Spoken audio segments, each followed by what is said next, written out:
Trump presidency and live pictures from Singapore, where it is just past 7 a.m. local time. And in less than 2 hours from now, Donald Trump will become the first sitting U.S. president to meet with the leader of North Korea. The White House says the president and the dictator, Kim Jong-un, will meet alone with just their interpreters at the beginning of that historic summit. CBS 4's Mola Lenghi has the latest from the White House.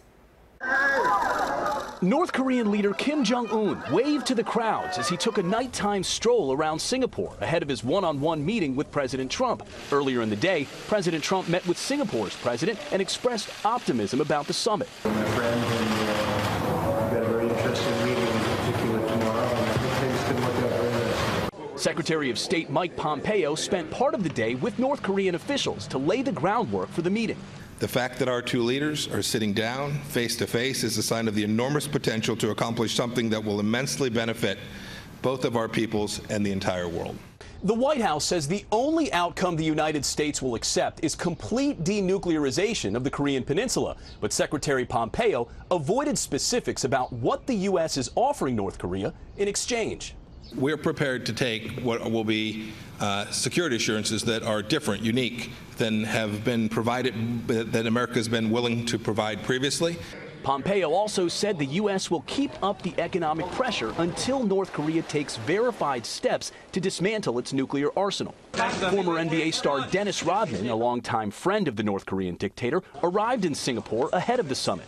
People should not expect so much for the first time. The Trump administration has said Rodman has no official role in the negotiations. Mola Lenghi, CBS News, the White House.